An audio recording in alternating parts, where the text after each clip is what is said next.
by 1850,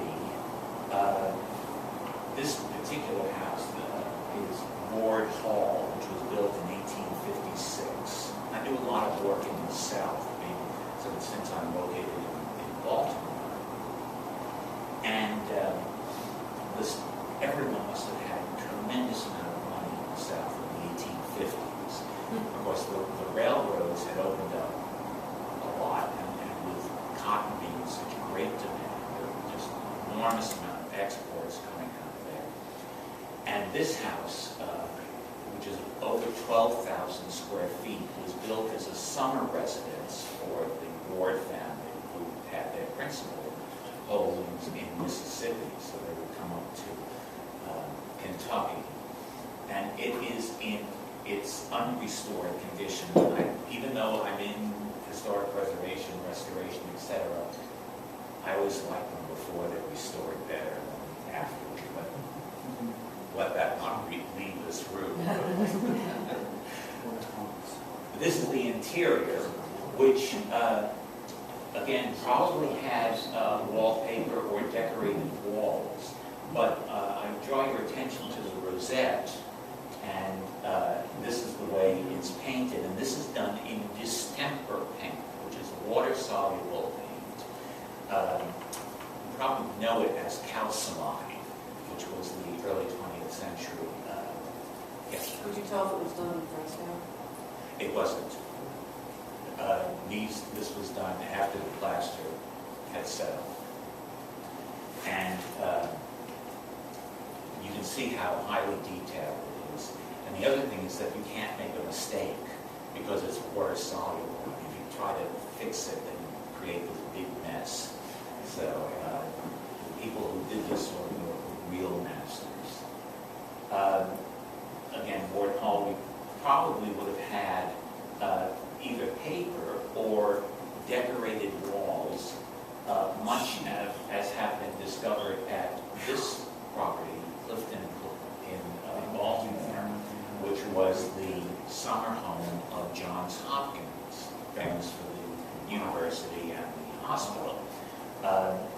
This house is in the city of Baltimore, but Baltimore was surrounded by villas that later became incorporated into the city as the city expanded.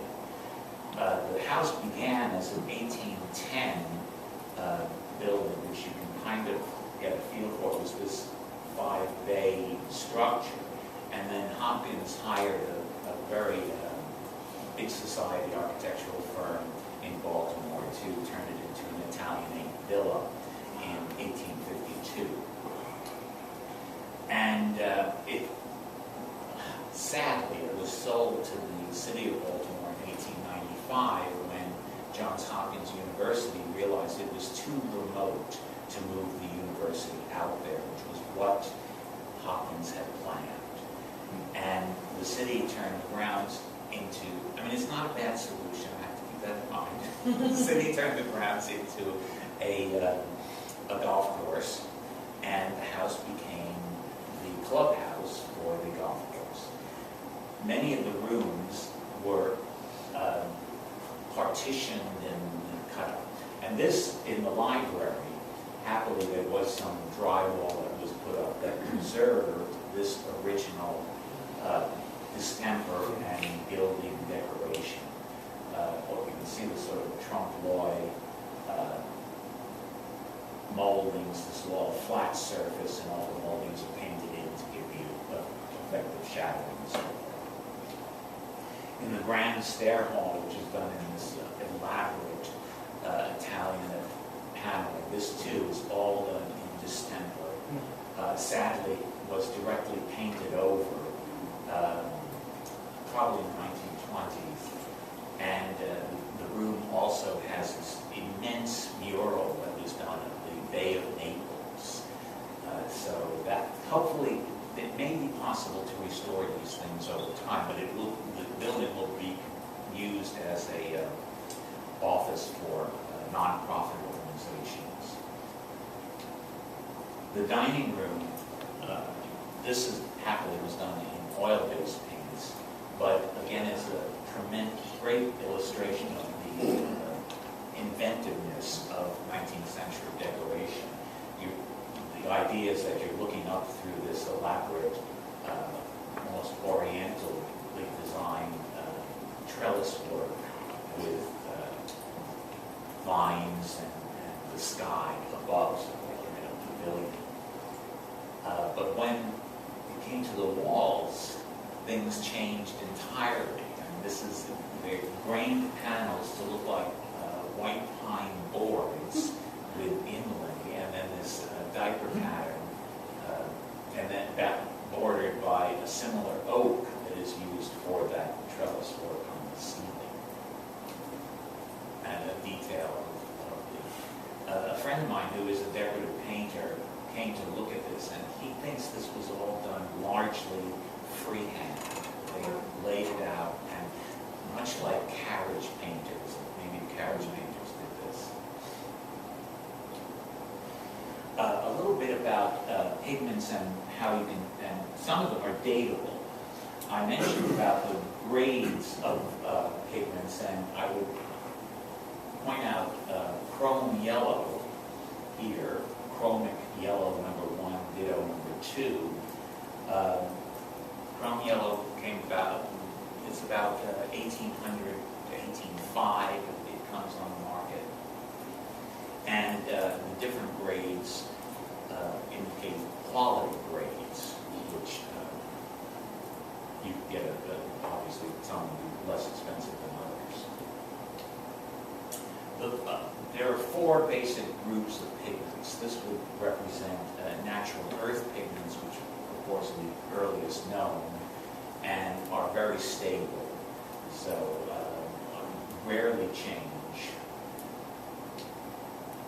Metallic salts, white lead, which of course is so important in historic architecture and did a great deal to preserve America's wooden architecture. Prussian blue is a really remarkable example from the Turk House in Berks County. Amazing, and shows the sort of intense blues you can get from mixing it with white lead. And organic pigments, this is indigo, in this case mixed in plaster. And you can see the little dots of the indigo in there. And the color would have been a sort of light blue towards the grayish. This area having been preserved in this house in Tennessee. Lead white was made by suspending sheets or these coils in pots with vinegar at the bottom, and then packing them in with manure in what was called a stack house and leaving it over the summertime. The reason is that the manure would decompose and create carbon dioxide, and the acetic acid from the vinegar would create the basic lead carbonate, which is what the white lead paint pigment is on the surface of the lead coils. Then, of course, somebody had to go in there after it sat around all summer, take out the manure, then they would scrape off the pigment and wash it. So this is why pigments were quite expensive, quite a laborious process. One of the projects I worked on in Pennsylvania is Old Economy Village outside of Pittsburgh.